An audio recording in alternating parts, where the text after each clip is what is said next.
pukul 6 waktu Indonesia Barat. Radio Republik Indonesia Palembang dengan Warta Berita. Satpol PP Kota Palembang himbau TikToker mengutamakan ketertiban dan juga keselamatan saat melakukan live streaming di atas jembatan Ampera. Kesiapan venue pertandingan Powerpop Sumsel di Musi Banyu Asin telah mencapai 90%. Itulah di antara informasi yang kami hadirkan pagi ini, edisi Senin 19 Mei 2025, yang dihimpun tim redaksi RRI Palembang. Bersama saya Esi Armisi, kita mulai dengan informasi yang pertama.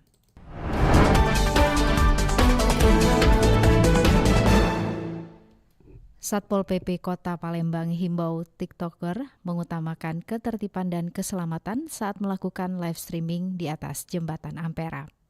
Aksi TikToker Palembang yang ditertibkan oleh Satpol PP dan Dinas Perhubungan karena menyebabkan kemacetan di atas jembatan Ampera menuai pro dan kontra masyarakat.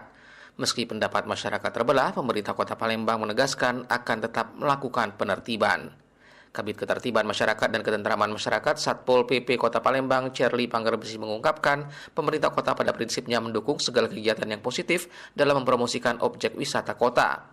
Namun dirinya juga mengingatkan agar aktivitas konten kreator tetap mengutamakan keamanan dan ketertiban. Cherly mengatakan penertiban khususnya penataan parkir di atas jembatan Ampera saat aktivitas live streaming berlangsung akan tetap dilakukan guna memastikan kelancaran arus lalu lintas dan tidak mengganggu pengguna jalan. Iya, jadi penertibannya ini karena kan kita juga melihat respon dari warga ketika kita melakukan penertiban.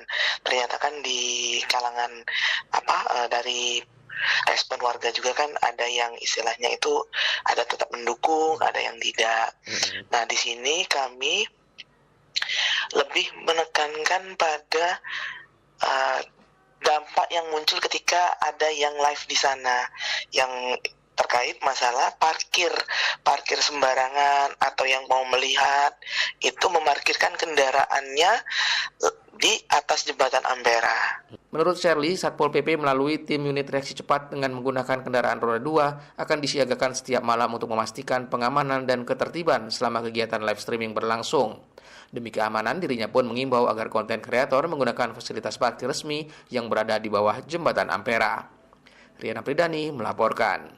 Sementara itu, analis kebijakan publik Sumsel Permana menilai larangan aktivitas live streaming oleh pemerintah Kota Palembang kepada para penyanyi jalanan di kawasan jembatan Ampera sebagai kebijakan yang kurang tepat. Ia menekankan bahwa jembatan Ampera merupakan ikon penting Kota Palembang dan Sumatera Selatan, sehingga aktivitas seni seperti live streaming justru dapat berperan dalam mempromosikan kota melalui media sosial selama tidak mengganggu ketertiban umum. Menurut Permana, kebijakan ini sebaiknya dikaji ulang karena para musisi yang tampil di sekitar jembatan Ampera tidak hanya menyalurkan hobi, tetapi juga menjadi bagian dari promosi kreatif daerah. Fenomena serupa telah umum dilakukan di kota-kota besar lain sebagai upaya menghidupkan ruang publik dan memperkenalkan budaya lokal secara langsung ke masyarakat. Begitu melihat jembatan Ampera, itu adalah Sumatera Selatan, itu adalah Palembang. Nah, terkait dengan live streaming, para penyanyi-penyanyi yang berada di bantaran Ampera, jembatan Ampera, sepanjang tidak mengganggu ruang publik, sepanjang tidak mengganggu masyarakat, kenapa tidak? Karena apa? Karena ini adalah juga sekaligus yang live streaming itu adalah juga untuk mempromosikan simbol ikon daerah. Ya, Permana menambahkan bahwa solusi terbaik bukanlah pelarangan total, melainkan penataan yang lebih rapi dan terorganisir. Ia mendorong kolaborasi antara pemerintah Kota Palembang dan pemerintah Provinsi Sumatera Selatan untuk merumuskan kebijakan yang mendukung promosi wisata secara berkelanjutan. Jembatan Ampera sebagai ruang publik strategis seharusnya difungsikan sebagai tempat pertemuan, promosi, dan pertunjukan seni yang tertib serta bermanfaat bagi masyarakat. Berikut tanggapan serta harapan masyarakat. Saya Tama, saya dari Sekojo. Tanggapan saya tentang pemerintah Kota Palembang melarang live streaming di Jembatan Ampera ini tentu yang pastinya demi menjaga keselamatan dan ketertiban umum. Nah, larangan ini muncul karena aktivitas tersebut dapat mengganggu arus lalu lintas dan berpotensi bisa menyebabkan kecelakaan bagi pengendara lain. Saya Nela dan saya dari Puntikayu. Sebagai orang Palembang tentunya saya sering banget nih lewat Jembatan Ampera, baik itu jalan kaki ataupun naik motor. Dan kebetulan saya juga sering nih lihat orang-orang yang live streaming ini sambil berdiri dekat pembatas jembatan atau malah sampai nyebrang sembarangan. Itu bikin ngeri banget gitu, apalagi kendaraan di situ kan melaju kencang rata-rata. Jadi saya setuju kalau terkait hal ini dilarang karena demi kesehatan semua orang. Saya Febri dari Demang. Saya mendukung kebijakan Pemkot Palembang yang melarang aktivitas live streaming di Jembatan Ampera karena langkah ini penting untuk menjaga keselamatan pengguna jalan dan ketertiban lalu lintas. Aktivitas live streaming yang dilakukan di jembatan tersebut dapat mengganggu konsentrasi pengendara, memicu kemacetan, dan bahkan membahayakan keselamatan baik pelaku maupun orang lain. Dengan adanya larangan ini, diharapkan masyarakat lebih bijak dalam menggunakan ruang publik serta lebih peduli terhadap keselamatan bersama dan kelancaran arus lalu lintas di kawasan strategis seperti Jembatan Ampera. Saya Dera dari OI, jadi saya kan pernah main ke Ampera, tapi cukup membuat kesal karena banyak sekali para oknum ataupun masyarakat yang melakukan live streaming secara sembarangan. Jadi kan kita tuh sebagai pengunjung cukup terganggu, yang mana tadinya mau bersuah foto, jadi kurang estetik gitu. Nah, harapannya kepada pemerintah untuk dapat lebih menindak tegas kembali terkait dengan oknum-oknum yang melakukan live streaming secara sembarangan itu tadi, karena bukan hanya sekedar menjadi sesuatu yang janggal untuk kenyamanan para pengunjung, baik itu dari kota ataupun dari luar kota, atau bahkan juga cukup mengganggu keamanan serta kenyamanan para lalu lintas yang berkendara di sekitarnya begitu.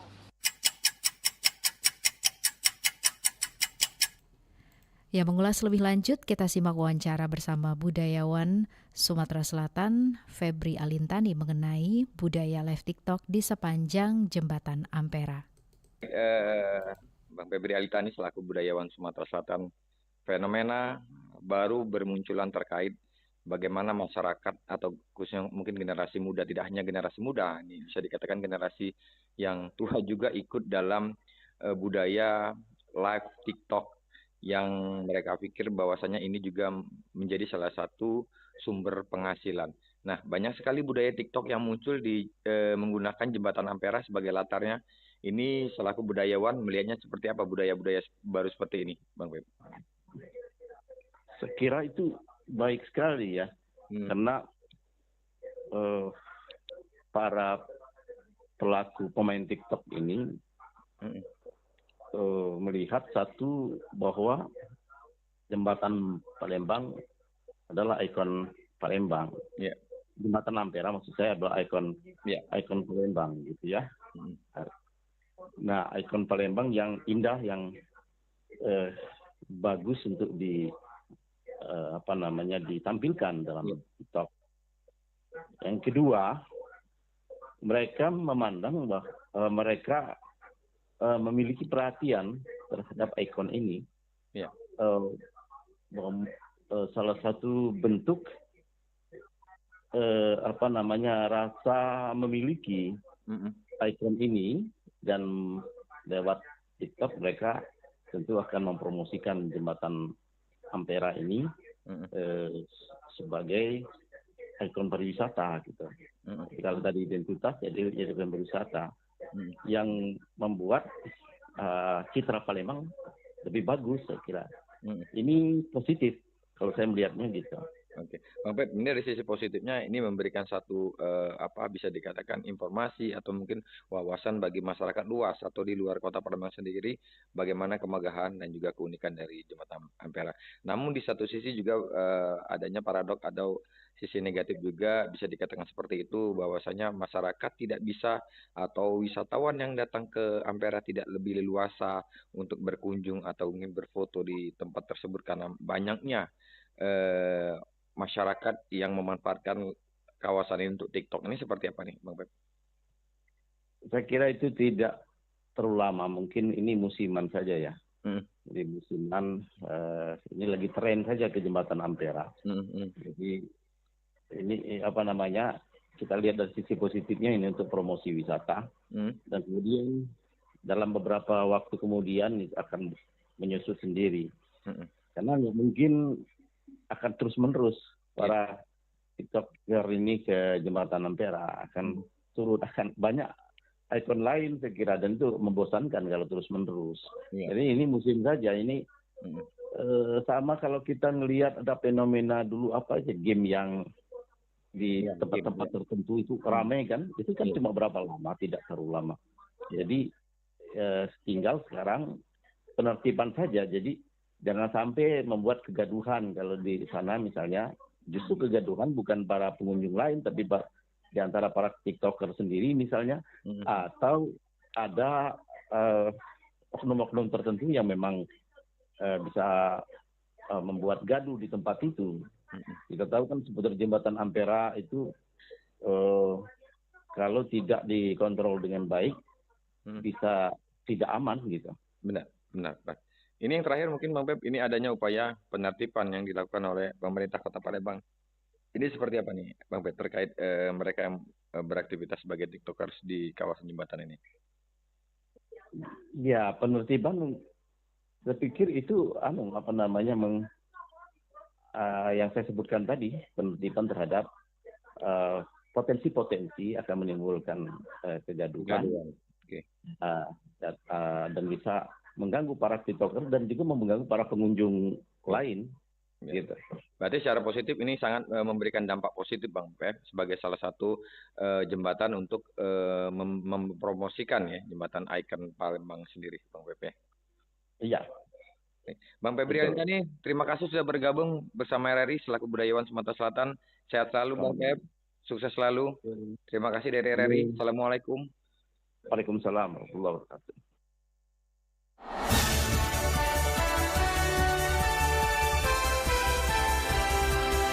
Warta Berita Radio Republik Indonesia Palembang.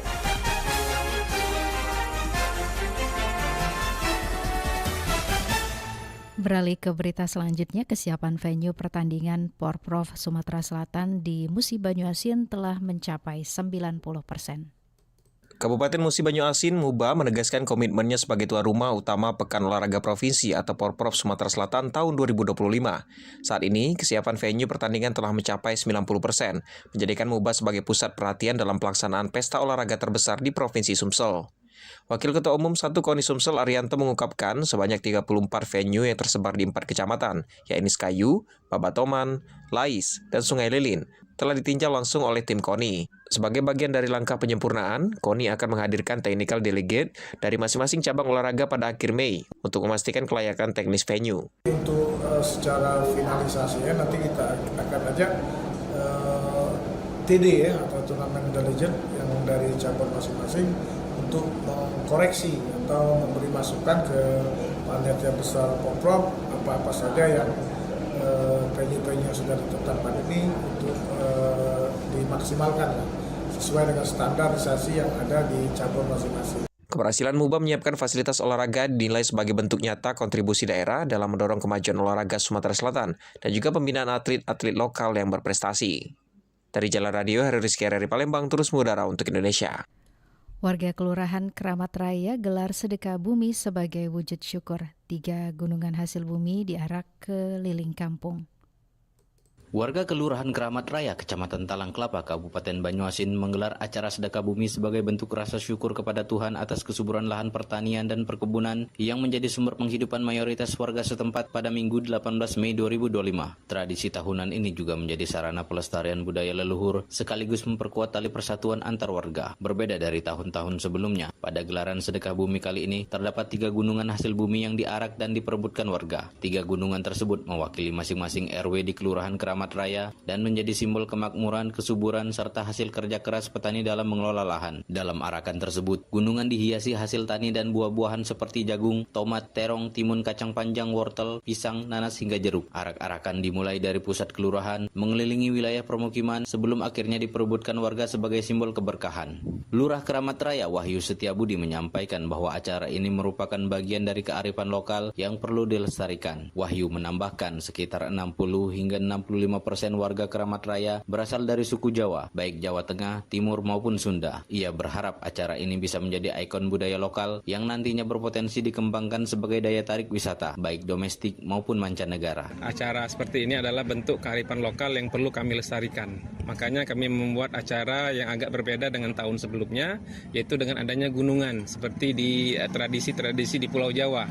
Biasanya itu hanya di Pulau Jawa, sekarang kita adakan juga di Pulau Sumatera. Walaupun Sumatera ini tidak 100% orang Jawa, tapi tetap kita adakan gunungan untuk menjadi daya tarik masyarakat yang bisa juga menjadi daya tarik wisatawan mancanegara ataupun lokal. Sementara itu, tokoh agama dan masyarakat setempat Kiai Haji Amin Dimyati Hamzah menekankan makna spiritual dari sedekah bumi. Menurutnya, sedekah bumi bukan sekedar tradisi, tapi wujud syukur atas berkah Allah Subhanahu wa taala dari langit dan bumi. Daripada itu, Kiai Haji Amin juga berharap warga memahami esensi sedekah bumi tidak hanya sebagai perayaan, tetapi juga ajakan untuk menjaga lingkungan dan terus melestarikan nilai-nilai kebersamaan yang telah diwariskan oleh para leluhur. Mengeluarkan sedekah, mengeluarkan selamatan biar aman, tentrem, selamat, serta istiqomah. Yang dibutuhkan sangat-sangatlah dalam itu adalah barokah dari bumi, barokah dari langit. Acara yang telah berlangsung rutin sejak tahun 1982 ini pun mendapat sambutan hangat dari seluruh warga. Dari Kabupaten Banyuasin, Muhammad Maulana, Pro 1, RRI terus mengudara untuk Indonesia. Pemerintah Provinsi Sumatera Selatan kembali menunjukkan komitmennya dalam mengembangkan sektor pariwisata dan ekonomi kreatif melalui Festival Sriwijaya 33 tahun 2025 yang digelar meriah di Monumen Perjuangan Rakyat Palembang.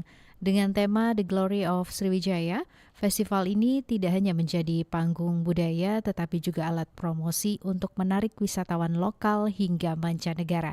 Gubernur Sumatera Selatan Herman Deru mengungkapkan kebanggaannya karena Festival Sriwijaya kembali masuk dalam daftar 110 Karisma Event Nusantara Kementerian Pariwisata dan Ekonomi Kreatif RI. Ia juga menyampaikan bahwa Sumatera Selatan memiliki 2 event nasional yang diakui Kemenparekraf, yaitu Festival Sriwijaya dan Festival Perahu Bidar, serta event lainnya seperti Sumsel Grand Fondo dan Dempo Run. Sementara itu, PLT Kadisbudpar Sumsel Panji Cahyanto menyebut event tahunan ini menjadi bagian dari upaya mendorong pertumbuhan ekonomi melalui sektor budaya dan UMKM.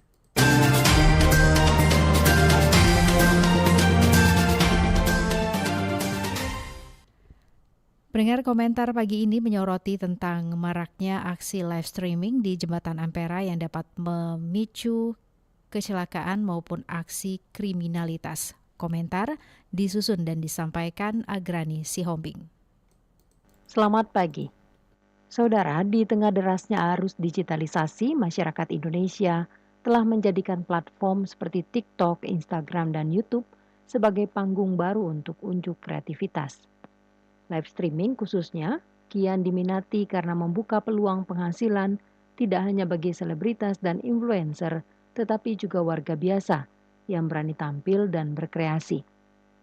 Fenomena ini tumbuh subur seiring meluasnya jangkauan media sosial yang memudahkan siapapun menjadi konten kreator asal memiliki ide dan semangat. Melalui live streaming, kreator dapat berinteraksi secara real time dengan audiens mereka, menghibur, mengedukasi, bahkan memasarkan produk. Monetisasi dari iklan hingga donasi langsung membuat aktivitas ini bukan sekedar hobi, tetapi ladang ekonomi baru. Namun di balik gemerlap peluang tersebut, muncul tantangan yang tidak bisa diabaikan, etika bermedia di ruang publik. Di Palembang, Jembatan Ampera berubah menjadi studio dadakan bagi sejumlah konten kreator. Mereka bernyanyi, menari, bahkan menggelar pertunjukan kecil di atas jembatan ikonik ini. Sayangnya, kegiatan yang umumnya dilakukan malam hari mulai memicu keresahan. Kerumunan yang muncul tiba-tiba bukan hanya mengganggu kelancaran lalu lintas, tapi juga membahayakan keselamatan pengguna jalan. Menanggapi hal ini, pemerintah Kota Palembang melalui Satpol PP bertindak cepat. Mereka menertibkan aktivitas live streaming yang dinilai menyalahi fungsi ruang publik. Langkah ini bukan bentuk pengekangan kreativitas, melainkan upaya menjaga ketertiban, keamanan, dan kenyamanan bersama. Pemerintah Kota Palembang menegaskan bahwa mereka tidak anti terhadap konten kreator. Sebaliknya, pemerintah menghargai semangat warga dalam menciptakan hiburan positif. Namun, kebebasan berekspresi harus berjalan berdampingan dengan tanggung jawab sosial. Berkreasi di ruang publik tidak boleh mengabaikan keselamatan dan kepentingan umum. Sebagai solusi, pemerintah menyarankan para konten kreator untuk memilih waktu yang lebih aman dan tidak mengganggu, seperti setelah pukul 00 waktu Indonesia Barat, ketika lalu lintas mulai lengang. Dengan begitu, mereka tetap bisa berkarya tanpa menciptakan gangguan bagi warga lainnya. Kreativitas seharusnya menjadi jembatan, bukan penghalang, bagi harmonisasi antara individu dan masyarakat. Sudah saatnya para konten kreator memadukan semangat digital dengan kesadaran sosial agar ruang publik tetap menjadi milik bersama, bukan panggung yang mengorbankan ketertiban. Sekian komentar. Selamat pagi.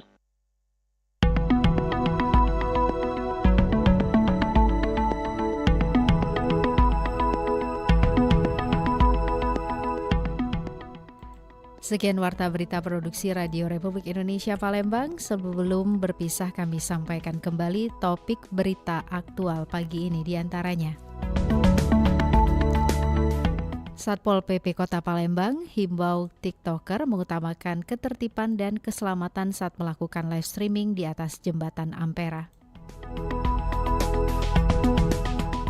Kesiapan venue pertandingan Porprov Sumsel di Musi Banyuasin telah mencapai 90%.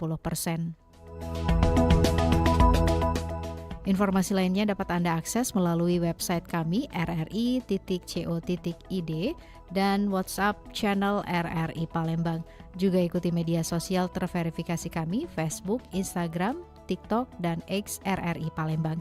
Kami juga membuka ruang aspirasi bagi Anda untuk menyampaikan sejumlah persoalan dan peristiwa yang berada di sekitar Anda melalui line WhatsApp di 0821 7927 9090 serta pesan chat melalui RRI Digital.